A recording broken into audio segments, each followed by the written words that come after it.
Tonight, I'll tell you a little bit about the format as I move on here. I'm going to, well, at first we thought that we would mimic the DNR and try to follow the format of the Natural Resources Board meetings. That would be, I would give a 2-hour presentation, and then we would give members of the public 3 minutes to speak, but only 30 minutes total. And then after that, me and Pete, who's going to help me answer questions tonight, will take a vote and ratify what I presented to you. But since we don't have anything to vote on, we'll do it the old-fashioned way, and I'll be as quick and short as possible. There are a couple of items I want to summarize.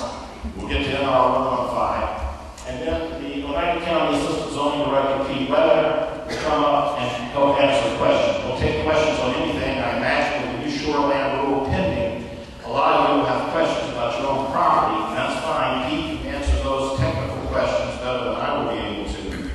So we may have disagreements, and those are fine too. You need to get to know Pete anyway, although the rule takes effect and he will be in charge of enforcing it in Oneida County, he'll be the guy who's the target on his back. But don't kill him, it's not his fault. So we'll go from best use to first use, or to worst use, best to worst, first to last. The best use coming out of the state and out of the Department of Natural Resources is not necessarily good use, but it's better than the others, and that's on aquatic invasive species. And a couple of things have happened over the past year and the past several months that give us some hope that the tide can be turned. The DNR has released a report that says we haven't whipped aquatic invasive species, but that in the latest reports and studies that they have, the spread and growth of invasive species in our lakes is less than it was. Still growing, but less than it was. A couple of points to make about that. We've had increased funding from the state, and of course in April, some of our local lake associations got quite significant grant money for their local control programs. And that was part of a $1.3 million package that the governor announced in April. All total right now in the state, we're spending about $4 million a year in local control grants, which will go to pay up to 75% of the local program to control and manage invasive species. That's a lot better than it was. The program first took effect in 2003. From 2003 to 2006, the legislature directed the DNR to spend $1.5 million a year, which was a paltry sum.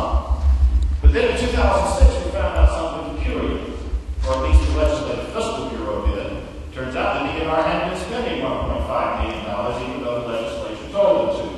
They had to make some accounting adjustments, and their budget numbers were a little fickle, so they said. Nobody was really straight on it, but the bottom line was they didn't spend the money, they broke the law. Well, the Legislative Fiscal Bureau blew the whistle on them, and they started spending the money. And then in 2007, funding for the invasive species programs increased by about 250%. And at that point, we went to about $4 million a year for the program. Now the question is that enough? The question is, are our priorities straight? I think not.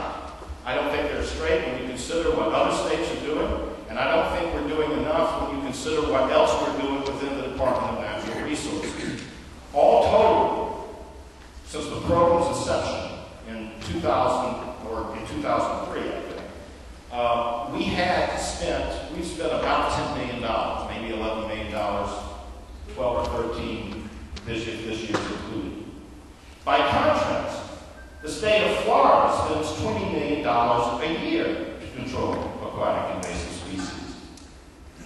So when we consider the massive problem that we're facing, it doesn't seem like a lot of money compared to what other states are doing. Now, Dr. Daniel Simmerloff, who is an environmental biologist at the University of Tennessee and one of the world's foremost authorities on AIS, says aquatic invasive species in general, pose probably the worst threat to the planet's biodiversity, the nation's biodiversity, that we have. Worse than industrial pollution, worse than disease. He claimed 3 years ago that invasive species had already cost the American economy $137 billion. billion. The DNR right now acknowledges or estimates that AIS is wrecking our economy at the rate of about $200 million a year.